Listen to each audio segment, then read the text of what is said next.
P2P process. P2P అంటే procure to pay అంటారు. ఇది మెటీరియల్ మేనేజ్మెంట్, మెటీరియల్ మేనేజ్మెంట్. ఎవరైతే కోర్స్ నేర్చుకుంటారో, నాట్ ఓన్లీ FICO, అనేది సపరేట్ మాడ్యూల్. అది ఎవరైతే నేర్చుకుంటారో వారు దీన్ని ఎక్కువగా యూజ్ చేస్తారు కంపెనీస్ లో. ఓకే, దీనికి సంబంధించిన డెఫినేషన్ మనం చూసుకుంటే, like procure to pay is the process of obtaining and managing the raw material needed for manufacturing product and providing services. Me point of view లో అసలు P2P ఇది ఎందుకు యూజ్ చేస్తారు చెప్పండి? మెటీరియల్ మేనేజ్మెంట్ అనేది ఎందుకు యూజ్ చేస్తారు? ఒక ప్రోడక్ట్ తయారవ్వాలంటే, ఫర్ ఎగ్జాంపుల్ ఒక కంప్యూటర్ తయారు చేయాలంటే ఏమేం కావాలి? రా మెటీరియల్ చెప్పండి, ఏమేం కావాలమ్మా? ఒక కంప్యూటర్ తయారవ్వాలంటే దానికి సంబంధించిన రా మెటీరియల్ ఏమేం కావాలి?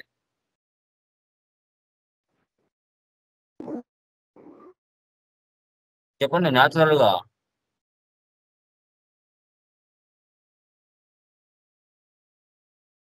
తెలీదా? ఒక కంప్యూటర్ తయారవడానికి ఏమేం కావాలి?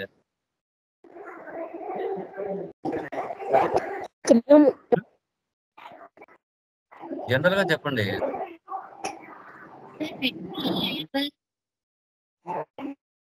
ఏంటమ్మా? మెటీరియల్ కావాలి సార్. Next machinery.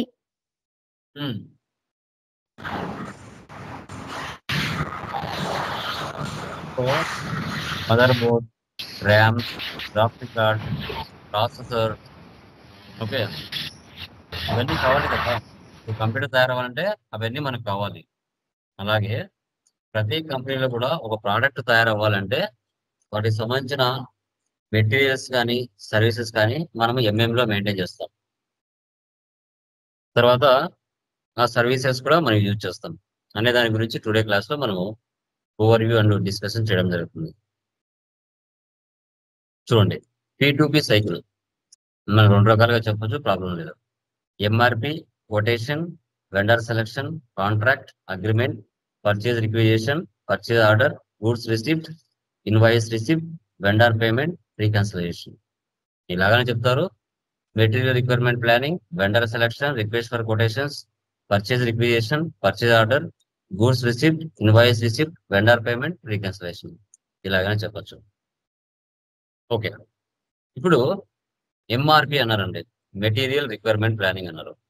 ఇప్పుడు మన బిజినెస్ మార్కెట్ లో ఒక సప్లయర్ దగ్గరికి వెళ్ళింది, పర్చేజ్ చేయాలి, స్టాక్ ఆర్ గూడ్స్ పర్చేజ్ చేయాలి. అలా స్టాక్ ఆర్ గూడ్స్ పర్చేజ్ చేయాలి అన్నప్పుడు ఫస్ట్ ఒక వెండర్ దగ్గరికి వెళ్ళినప్పుడు మనము క్యాజువల్ గా ఏం అడుగుతాము? ఒక కస్టమర్ కి, ఒక వెండర్ కి చెప్పండి.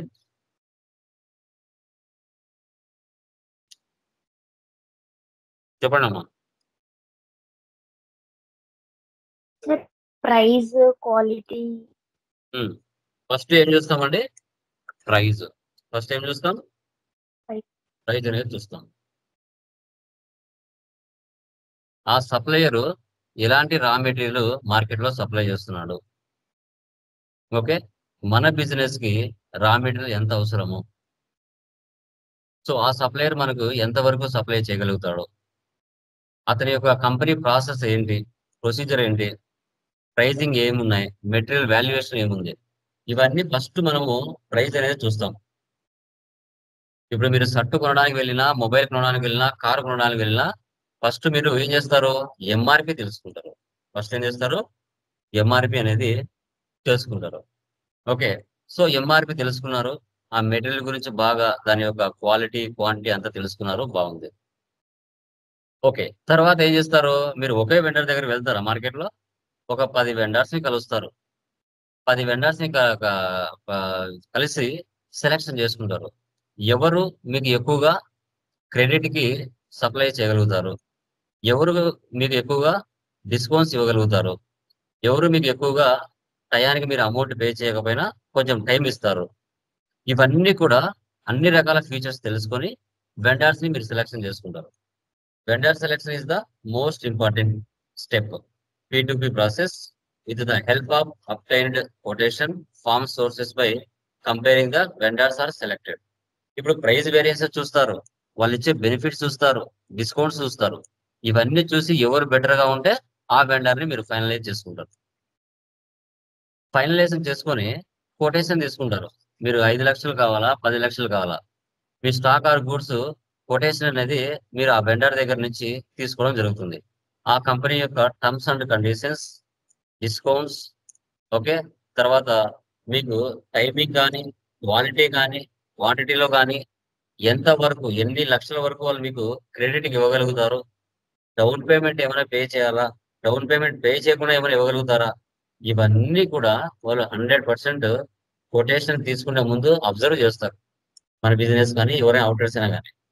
సో ఫస్ట్ ఎంఆర్పి తెలుసుకుంటారు, వెండర్ ఎవరు మీకు ఎక్కువగా బాగా క్రెడిట్ ఇవ్వగలుగుతారు, ఏ వెండర్ ఎక్కువ టర్మ్స్ అండ్ కండిషన్స్ బాగున్నాయి, అవన్నీ కూడా కొటేషన్ కూడా తెలుసుకుంటారు. Okay,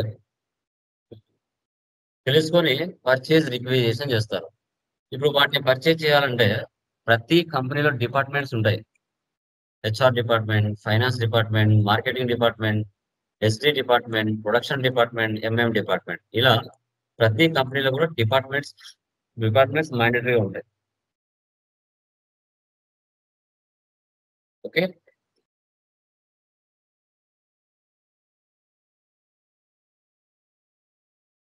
okay. ఇప్పుడు ఏ డిపార్ట్మెంట్ లో ఎక్స్పెన్సెస్ జరిగినా, ఇన్కమ్స్ జరిగినా, సో ఫైనల్ గా అప్రూవ్ చేయాల్సిన ఎవరు? ఫైనాన్స్ డిపార్ట్మెంట్ అప్రూవ్ చేయాలి. వాళ్ళు అప్రూవ్ చేస్తేనే మిగతా డిపార్ట్మెంట్లకు ఆ అమౌంట్ అనేది రీచ్ అవుతుంది. దాన్ని బట్టి పర్చేజ్ ఆర్డర్ అనేది చేస్తారు. బిజినెస్ లకు ఏం కావాలంటే దానికి సంబంధించి. So every department may require certain goods and services. Employee belongs to that department raise the purchase requisition. It may also needs to be approved by the department head before initiating the approval. Finance department, once finance team approves the purchase requisition, so purchasing group creates a purchase order for purchasing department to act on it.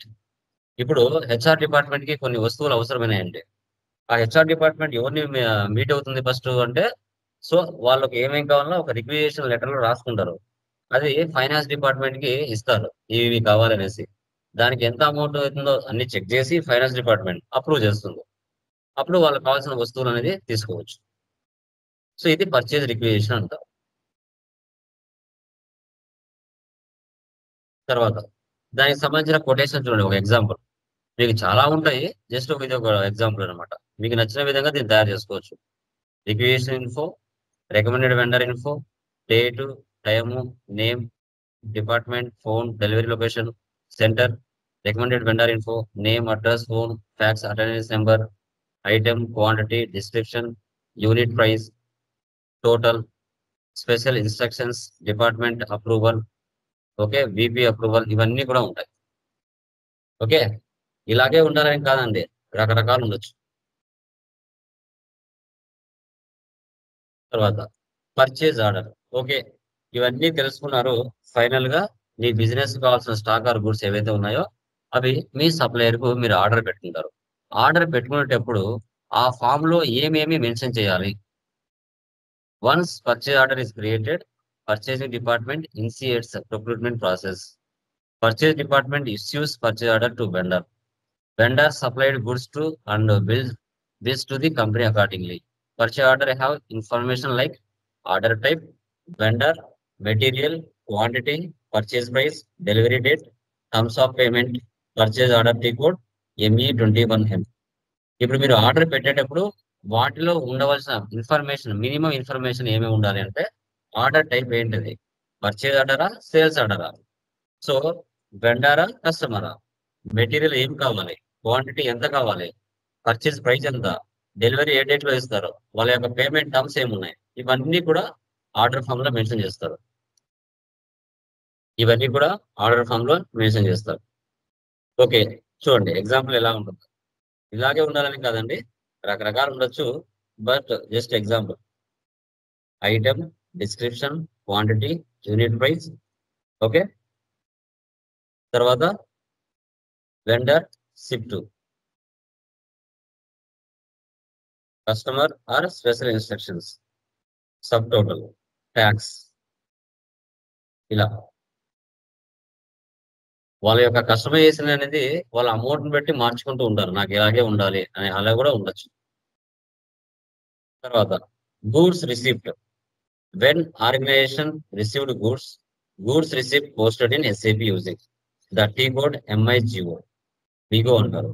Accounting entry for goods receipt is follows. Okay, so example inventory account to GRIR clearing account. Inventory account to GRIR clearing account. మీకు ఇంటర్వ్యూలో అడిగిన కూడా చెప్పాలమ్మా, what is the general entry లేకుంటే accounting entry, goods receipt accounting entry ఏంటి purchase order లో అని అడుగుతారు. అప్పుడు మీరు inventory account to GRIR clearing account అనాలి. GR అంటే గూడ్స్ రిసిప్ట్, IR అంటే ఇన్వాయిస్ రిసిప్ట్ అంటారు. ఓకే, సో ఎప్పుడంటే ఇది మనం ఏంటంటే ఇప్పుడు ఒక సప్లయర్ కి మనం ఆర్డర్ పెట్టే ప్రాసెస్ ఇదంతా కూడా. ఓకే ఓకే, తర్వాత గూడ్స్ రిసిప్ట్ అనమాట. తర్వాత నెక్స్ట్ ఏంది, invoice receipt. When organization receives invoice receipt, it is it posted in SAP using T code MIRO అంటే మీరో అంటారు. Accounting entry for goods receipt is follows. ఇక్కడ GRIR clearing account to bank clearing account అని చెప్పారు. GRIR clearing account to bank clearing account. ఇవి కూడా ఇంటర్వ్యూలో అడుగుతారు, అడిగినప్పుడు చెప్పాలి. గూడ్స్ రిసిప్ట్ అకౌంటింగ్ ఎంట్రీ ఏంటి, ఇన్వాయిస్ రిసిప్ట్ అకౌంటింగ్ ఎంట్రీ ఏంటి అనేది అడిగినప్పుడు చెప్పాలి. పర్చేజ్ ఆర్డర్ లో వస్తుంది. సో తర్వాత వెండర్ పేమెంట్. ఇప్పుడు మీరు ఆర్డర్ పెట్టుకున్నారు, ఇన్వాయిస్ వచ్చింది, తర్వాత మనం వెండర్స్ కి డబ్బులు పే చేయాలిగా. సో అప్పుడు vendor payment, like vendor payment can be done through manually F-53 automatically. Vendor account to bank clearing account, vendor account to bank clearing account. తర్వాత reconciliation account. After receiving bank statement is uploaded in SAP automatic reconciliation happens. We have accounting entry as follows. Bank clearing account to main bank account.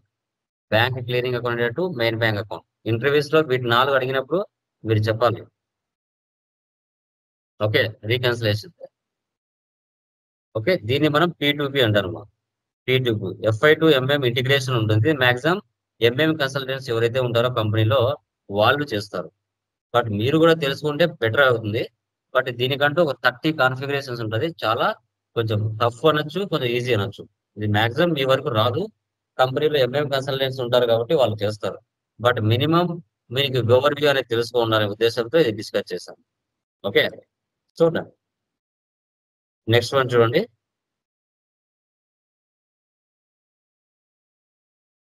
Next వచ్చేసి మనకి P2P అంటే purchase order మా. ఓకేనా, O2C అంటే sales order. O2C అనేది sales order అంటారు. Okay, PPT కనబడుతుందా? Please confirm once. Anyone కనబడుతుందామా? యా, చూడండి O2C అంటే చూడండి ఆర్డర్ టు క్యాష్ అంటారు. O2C it is a set of business process that involve receiving and fulfilling customer request for goods or services. It is a top level. ఎవరైతే market లో మీరు ఏ products అయితే మీరు sale చేస్తూ ఉంటారో కస్టమర్స్ మీకు order పెట్టుకోవడం. ఇప్పుడు ఫర్ ఎగ్జాంపుల్ మీది మొబైల్ షాప్ అనుకోండి, మీరు మార్కెట్ లో మొబైల్ సేల్ చేస్తూ ఉంటారు. కొత్త కొత్త మోడల్స్ వచ్చినాయి, మీరు మార్కెట్ లో అడ్వర్టైజ్మెంట్ చేశారు. చాలా మంది మార్కెట్ లో కస్టమర్స్ వచ్చి బుకింగ్ చేసుకుంటారు. ఒక 5,000 10,000 ఇచ్చేసి ముందే బుకింగ్ చేసుకుంటారు. అలాగా మీరు ఇది ఏంటంటే సేల్స్ ఆర్డర్ అని చెప్తాం. కస్టమర్స్ కి కావాల్సిన నీడ్స్ వస్తువులు ఏవైతే ఉంటాయో అవి మీ దగ్గర ఉన్నప్పుడు కస్టమర్స్ నుంచి మీరు మినిమం అమౌంట్ రిక్వెస్ట్ అనేది పొందొచ్చు, అడ్వాన్స్ బుకింగ్ లాగా. అలాగా తర్వాత ఓటీసీ సైకిల్. దీనికి సంబంధించి దీనికి ఒక స్ట్రక్చర్ ఉంటుంది.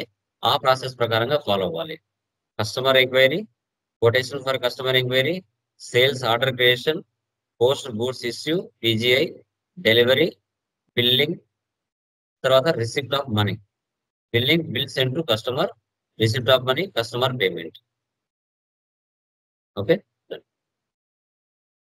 ఇలా కూడా ఈ విధంగా కూడా అకౌంటింగ్ సైకిల్ ఉంటుంది. Sales order, availability check, outbound delivery, transportation, picking, goods issue, billing, payment process.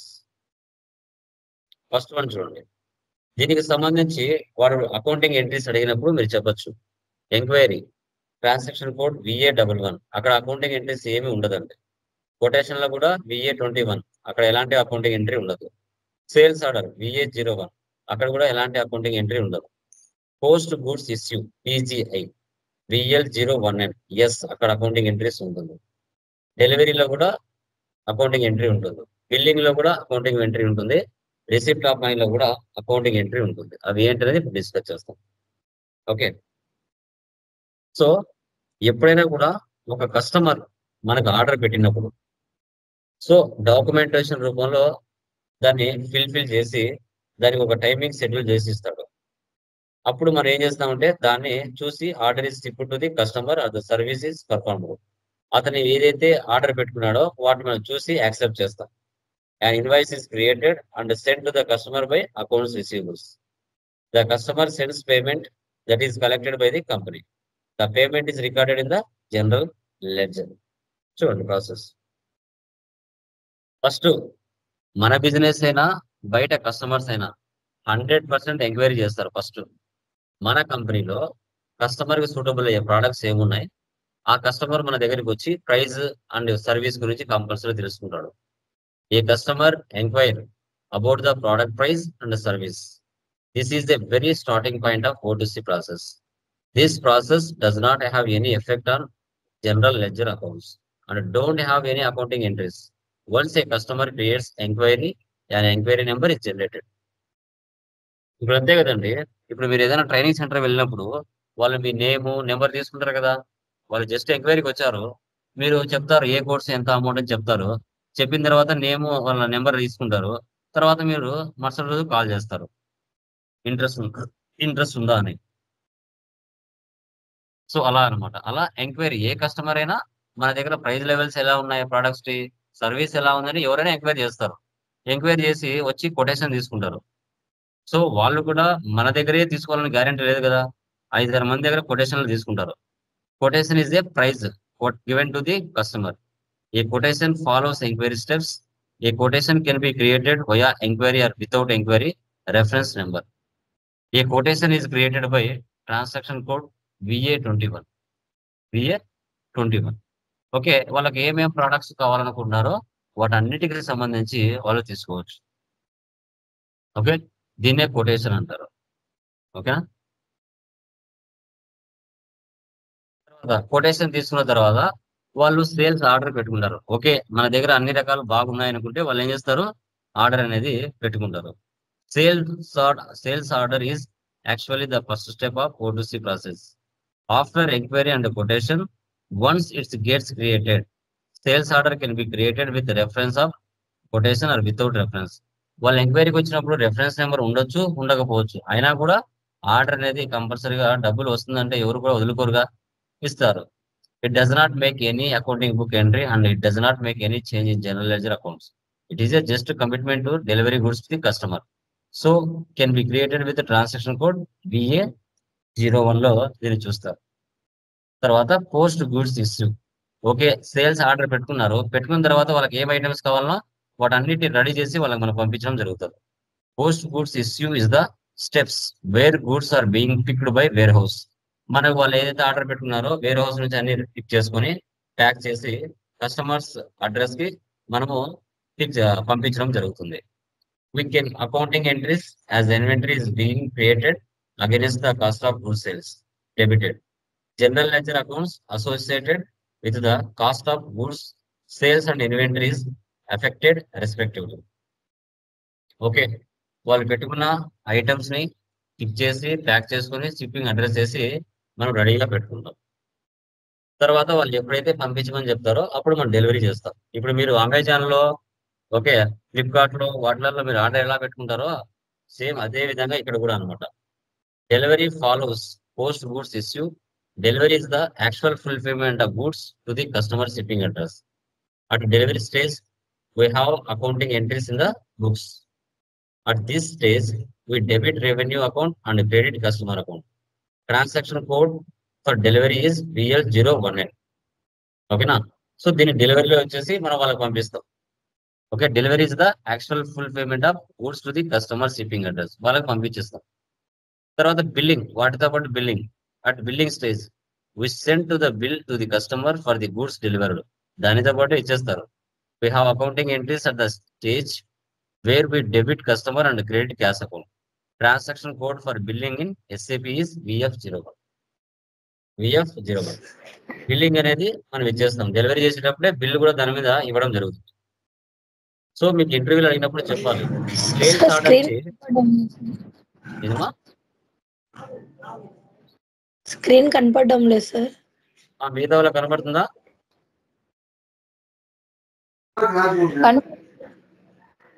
ఒకసారి మీరు లాగౌట్ అయ్యి చూడండి, లాగిన్ అవ్వండి. ఓకే, సో మీకు ఇంటర్వ్యూలో అడిగినప్పుడు మీరు చెప్పాలమ్మా, సేల్స్ ఆర్డర్ కి అకౌంటింగ్ ఎంట్రీ ఉందా అంటే లేదని చెప్పాలి, ఉంది అంటే మీరు ఫేక్ అని తెలిసిపోతారు. తర్వాత white bond delivery, accounting document it's generated. తర్వాత పోస్ట్ గూడ్స్ ఇష్యూ VL01N, దీనికి ఉంటుంది cost of goods sold accounted to inventory account. Cost of goods sold accounted to inventory account అని మీరు చెప్పాలి. పోస్ట్ గూడ్స్ ఇష్యూ TGI అని చెప్తారు. తర్వాత billing document accounting entry ఉందా అంటే ఉందని చెప్పాలి.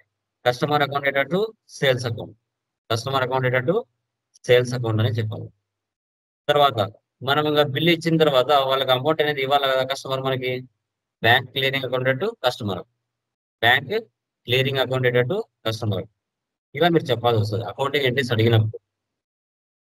ఓకే, దీన్నే O2C అంటారు, సేల్స్ ఆర్డర్ పర్చేజ్ ఆర్డర్. దీనికి కూడా సేల్స్ డిస్ట్రిబ్యూషన్ అనే సపరేట్ కన్సల్టెంట్ ఉంటాడు. ఓకేనా, కంపెనీ సైజుని బట్టి వీళ్ళని హైర్ చేసుకుంటారు. కంపెనీ సైజుని బట్టి SD కన్సల్టెంట్ కానీ